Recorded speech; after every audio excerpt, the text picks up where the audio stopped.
when we were discussing earlier, you said about the country and how we should be taking care of things in this country. Because from your perspective, the economy is not heading in the right direction. And of course, you can tell it's not heading in the right direction. Yeah. And we know there are some forces behind what is happening currently in our nation. It's not the wish of the president for things to be the way they are. But nevertheless, we are where we are. So maybe you can take it out. We are here at the Villager 254. We are not scripted. We don't have how we do things. It is just free flow, the way you feel, because we are speaking from our hearts. As the villagers meaning, we may not know a lot. We may not be the people who make and decide on the economic decisions and choices in this country, or politicians, but we have an opinion because the leaders who are there today were sometime like any one of us, and therefore we have an opinion and we have something to say about what's happening in our country currently. So go ahead.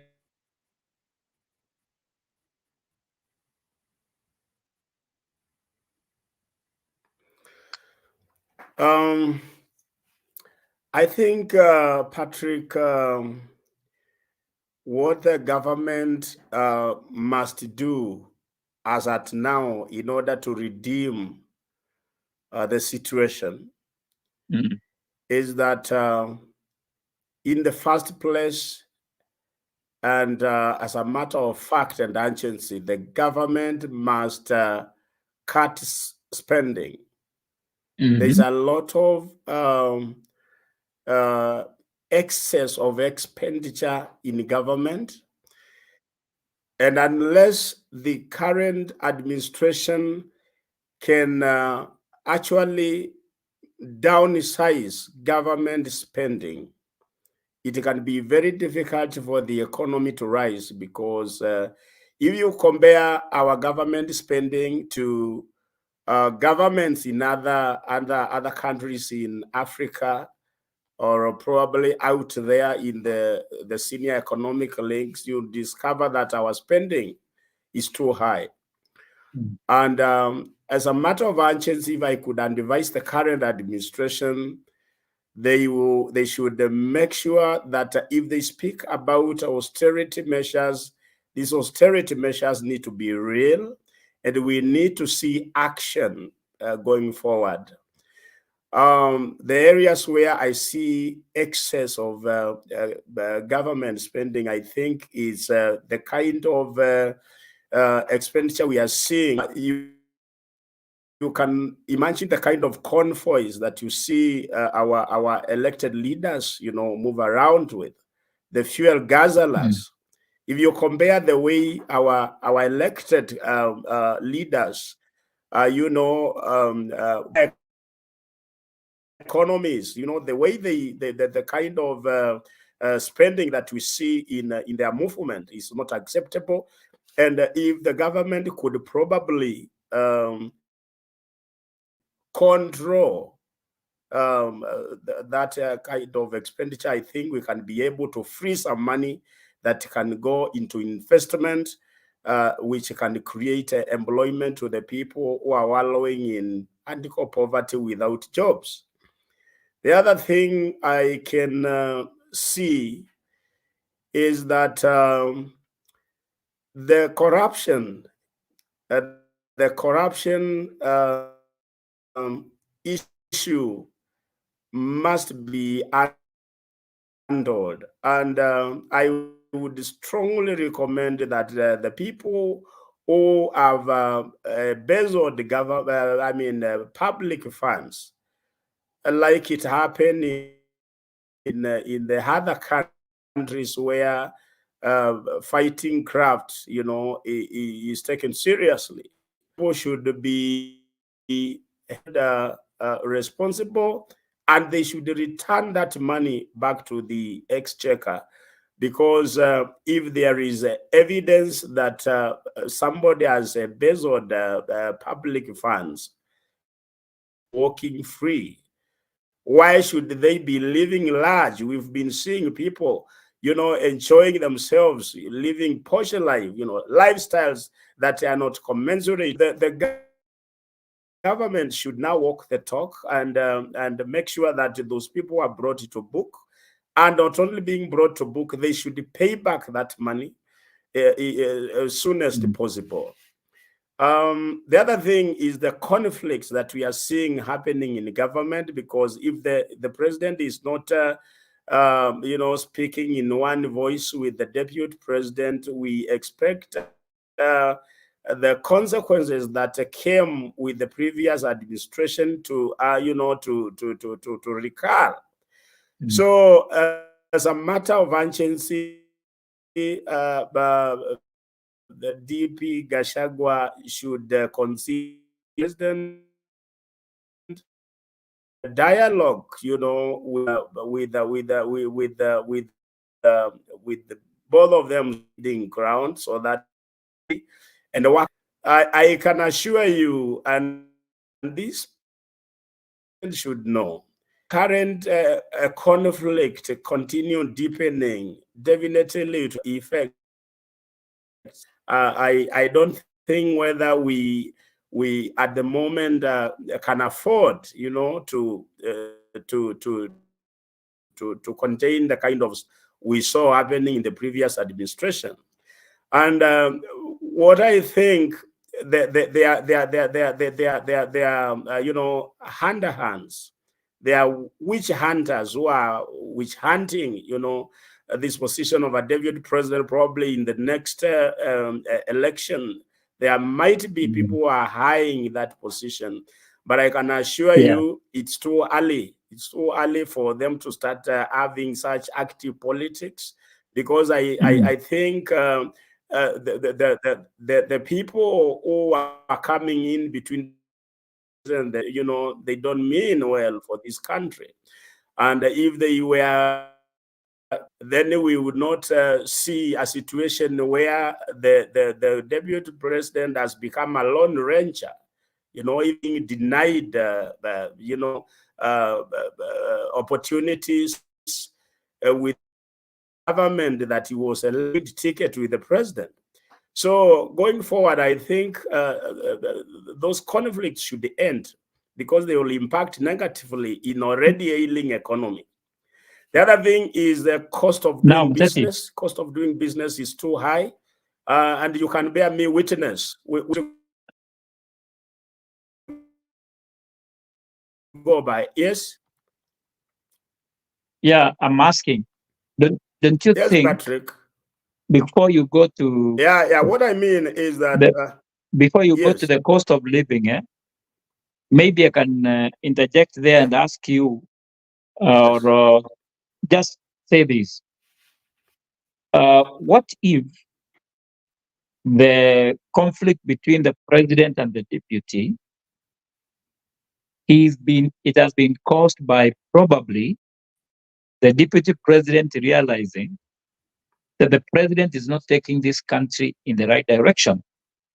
Or number two, what if the deputy president has decided on his own accord, having realized that probably the president is no longer supporting his community, the shareholders? Probably he's defranchising them by him lifting some young men from the mountain.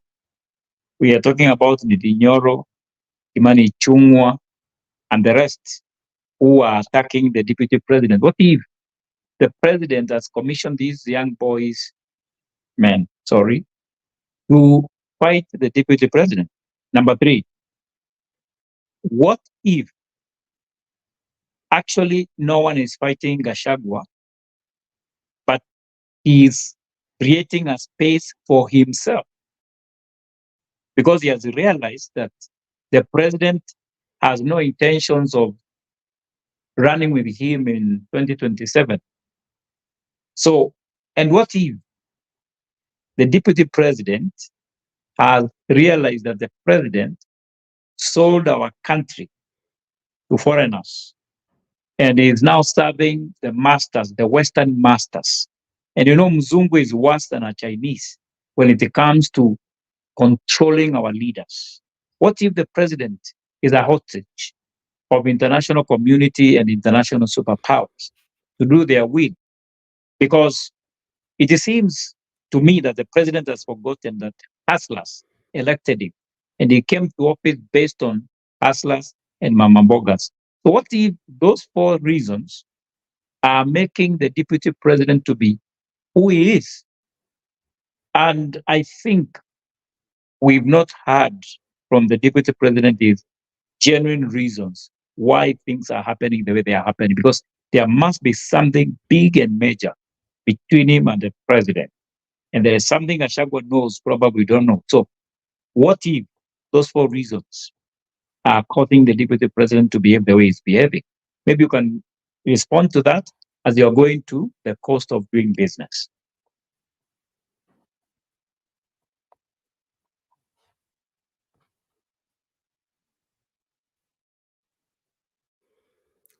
Well, Patrick, I think the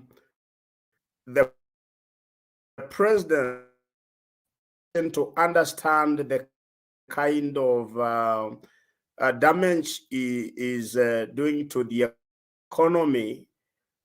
His choice to probably go the four ways you are speaking.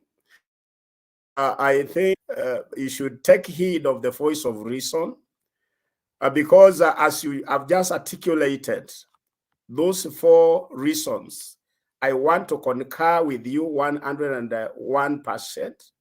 It's true that the big boy,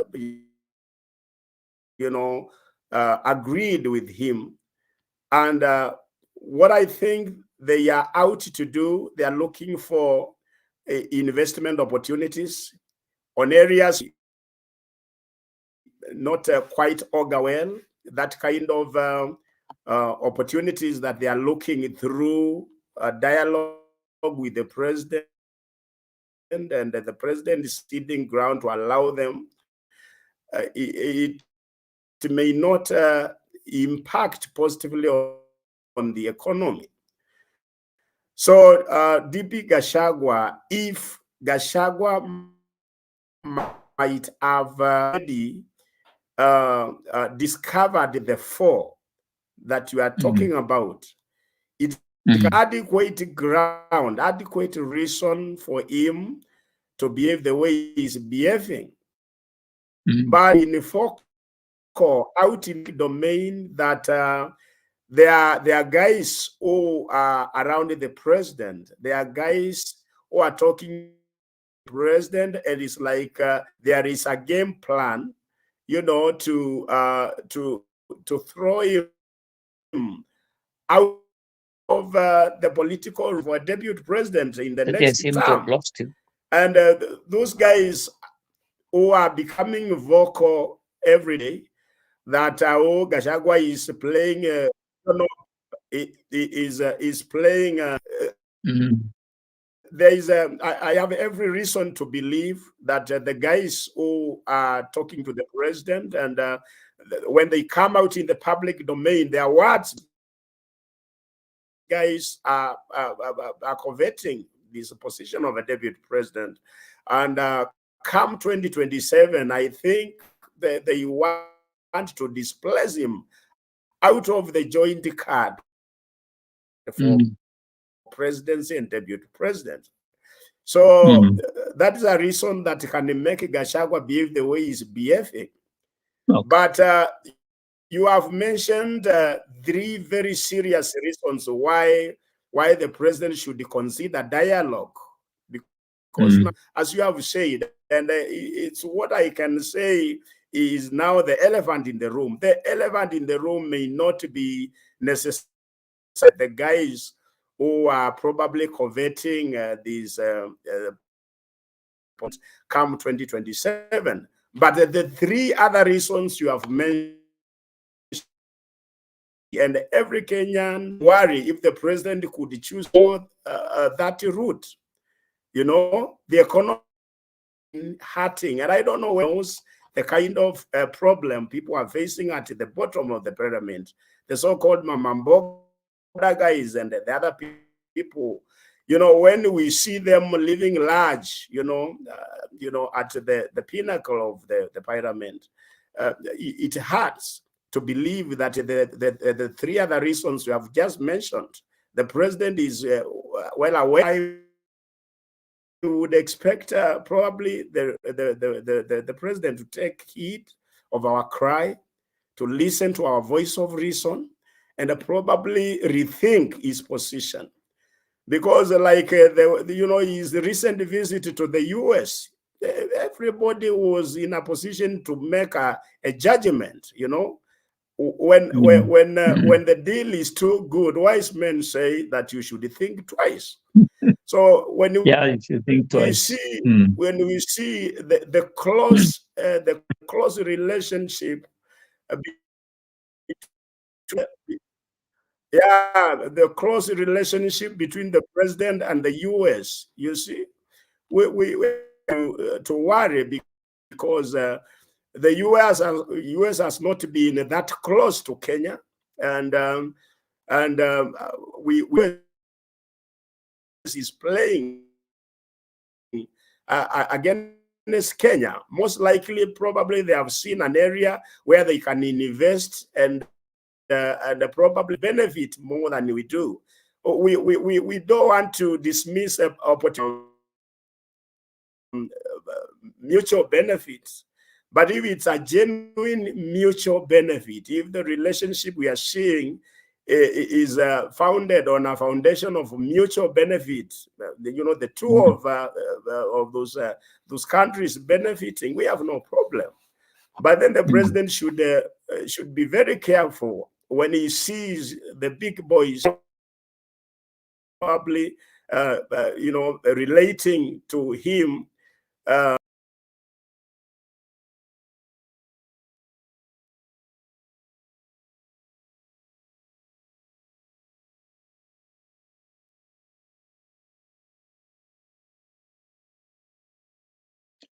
I seem to have lost Mteti, but the thing we are trying to put across today is this. What is going on between the president and his deputy? How is this situation affecting the governance of this country, the stability of our country, the political temperature this early in our country, and what are the ripple effects on the economy, especially the business environment and the livelihoods of Kenyans? What is going to happen with job opportunities, entrepreneurial growth, and all these things that support the economy of a nation? And therefore, it's a concern. We don't know really what the deputy president is up to and why he's acting the way he's acting. Neither do we know why is the president becoming the darling of the Western. Why is he trusting the Muzungu, the guys who colonized us? Is it LGBTQ or something else that probably is being drawn to and they're bringing him that close for that? Or is it the American agenda for the world? If you want to rule Africa, get one African, make him a king. I don't know politics, and I don't know much about international relations or politics. I'm a businessman. I'm doing business, and I'm studying business and entrepreneurship. So I leave the political conclusions to you. I'm just speaking from a common man's point of view. And therefore, my dear countrymen, we need to really, really think about our nation. I commend the young people who are taking the narrative of this country. Some people are playing them. They are taking them for granted. I've seen someone say that they were paid. Dennis Itumbi, that they were paid to come out and demonstrate. So what? If this will help the young people take up the responsibility of standing for their rights for this country so that we create a new generation of leaders. And I would like to say, Babu Owino, you are not the leader of this new crop of leaders that are coming up. However, leadership is taken. A good professor told me. So I know you want to take the leadership of this Gen Z. However, these Gen Zs, they have their own leaders, and you're not their leader, Babu Owino. And even if someone gave them money, so what? They came out and their message was sent home. And someone has to support them. Someone has to support a cause. And politicians use a lot of money to come to power.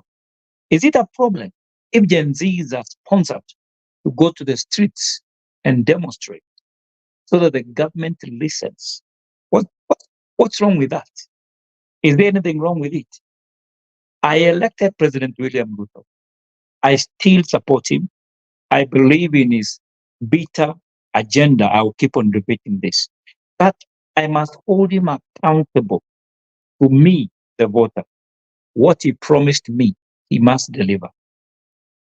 Governor Cecilin Barire told you very well in your PG meeting that you held at State House on Tuesday that if you do not deliver on the promises that you told us, we will send you home in vengeance.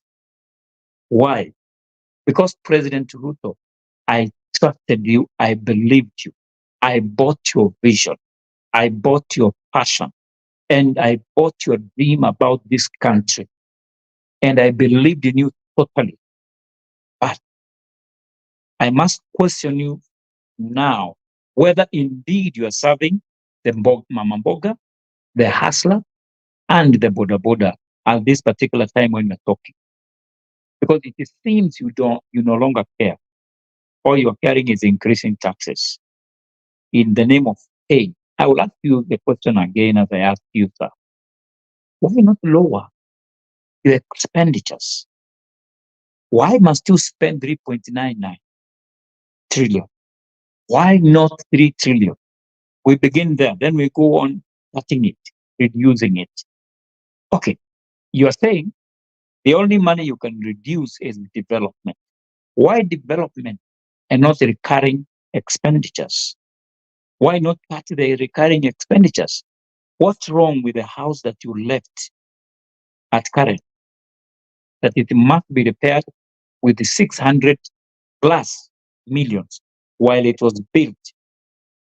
The entire house was built below that. Why should the renovation take 600 million? Seriously, that's not reasonable. So I believe you can cut and implement the austerity measures, starting with you cutting the expenses of your government. Don't interfere with our development money. Cut your expenditures. Cut expenses. Reduce them completely.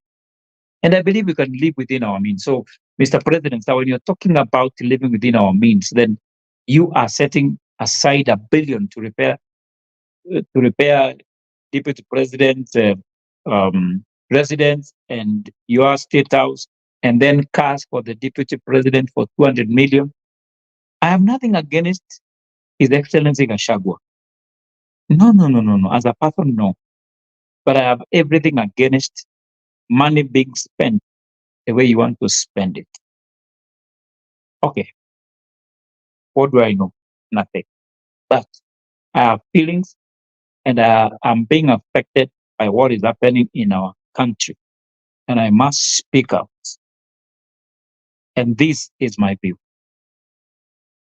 The view of the villager 5 or 254 living in this beautiful nation called Kenya. And therefore, I wish my president the very best, but we will continue to hold you accountable. We will continue to demonstrate when we realize you're not doing what you're supposed to do. We will encourage the Gen Z those are my children, to go on the street and demonstrate so that their voices can be heard and the leaders can be accountable. And to you MPs who are just out there to eat and be fat, be fat, and of course you are going to eat come the election day. We will vote you out. Yes. And we will elect new people. And the people we are going to elect next, we are going to have a change in this country because we are going to run a civic education to the grassroots. We will continue advocating for it. People will know their right. People will know the kind of leaders to elect. And even if the election, people try to steal the election, it will be impossible because the society, the community, the villagers, the common man who guard the vote of the leaders they have elected. This is my parting shot. Thank you very much for listening to me. I wish the best for this country, but hard times are coming. I don't see any easy way out. Any easy way out, no. Because they removed the eco tax, but they have added 7 or 8% of petroleum levy. Seriously? Any money you add, Mr. Kimani, it will come to us. It will hurt our economy. It will hurt the manufacturer, the producer, the farmer, everyone. The more you are adding taxes, especially on fuel, the more Kenyan products are becoming expensive to compete at the international market. That's why importing things from Tanzania, I suspect the X that you have added, excise duty, and the pampers you've added, the eco levy, at the end of the day, they will always be cheaper than eggs from Kenya and diapers produced in Kenya. Why? The cost of production is extremely high because taxes must be paid. If you want our country to grow, we must deal with the cost of production. We must know what affects the cost of production at the base. That is fuel. If you lower fuel, everything is affected by fuel costs. Two, if you charge us affordable taxes, then it means the cost of goods and services will go down, will go lower. If you reduce taxes here and there, you see, we will have higher disposable income, and that means the economy will grow. Mr. President, you have not paid the bills that are pending, 662 billion from 2005 to 2024. And you promised during campaigns you are going to sort it out. And when you came in, you came with fire and you believed you were going to be paid our money within, the suppliers, not me, were going to be paid within 3 months. We were hoping, me as a real estate professional, to sell houses, to rent houses. Money was going to circulate. My business will have grown a little bit. But up to now, sir, you've not paid anything. And therefore, my appeal to the ruling class is this. Why are you so arrogant? Why are you so arrogant? Osoro, you were telling us in the morning that you want roads and you don't want taxes. Really? Really, Osoro? Is it that you don't feel what you're feeling? Simply because you have a big guzzler, you have a big number of employees, you have drivers, you have security, your homes are guarded, everything for you is free, free, free, free. You don't pay for anything more. Mr. Osoro, you don't pay for anything. You are the chief whip of the ruling coalition. Maybe to you, 100,000 is breakfast. Like Kamogo said many years ago, that I think 6,000 or thereabouts was breakfast for him. That time, that was maybe a salary for 3 people working for the government. So, arrogance. Let's stop arrogance. I would like to see UDA come back in 2027. But you must call yourself to order, guys. Anyway, who am I?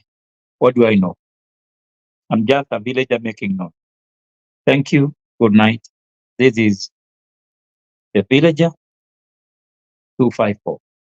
Let me in the conversation. Thank you and good night.